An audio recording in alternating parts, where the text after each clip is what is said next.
So there is an older iPhone out there that I'm actually very excited to see how the future of this specific product is actually going to hold up. And this specific one is actually the iPhone 11. This whole entire series of products actually may end up lasting a little bit longer than some people actually realize, but also when this iPhone becomes probably like another 2 years older as of this point, there is a chance this could probably be the oldest supported iPhone, which is actually kind of sad to be honest. But also, I think this is going to be probably at the end of the day, one of the longest lasting iPhones from Apple just in general. Now, some may look at the iPhone 11 and think that it could probably end up being something like an iPhone 7, where Apple ended up, supporting that iPhone for, not as long as it probably could have, and it ended the same time as its predecessor, which was the iPhone 6S. But with the iPhone 11, because of the, in my opinion, big jump in terms of the performance, but also with the same amount of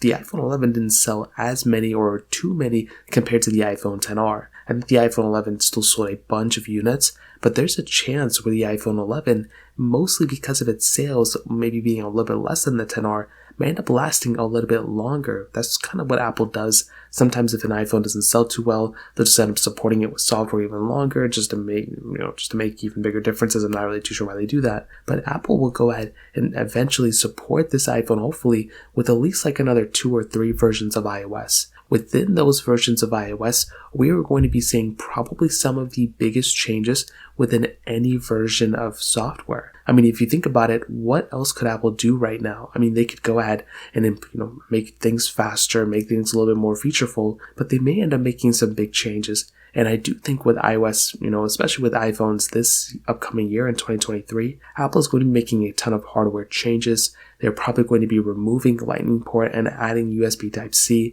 So that is going to be bringing some features probably in and of itself. They may have to be forced to bring in side loading as well. And if Apple doesn't implement those things this upcoming year or the year after, well, most times than not, within the next 3 years, iOS is going to look completely different. And it may not look a little bit different, but we're going to be getting a lot of new features. And that is going to put the iPhone 11 in a really good spot. I look at the differences from iOS 13 to iOS 16. Those were some pretty big changes. iOS 10 to iOS 13 as well. Those were some pretty big changes too. So I'm curious to see from iOS 16 now to iOS 19, what the differences are basically going to be looking like there. And in my opinion, I think it's definitely going to be some exciting stuff. So in terms of that kind of covers it up. If you have any other thoughts or questions, let me know in the comment section below. Hit the like button, that'll mean so much, but definitely hit that subscribe button. More importantly than everything else, I love every single one of you guys. Hopefully I'll catch you guys in the next video. Peace out till then.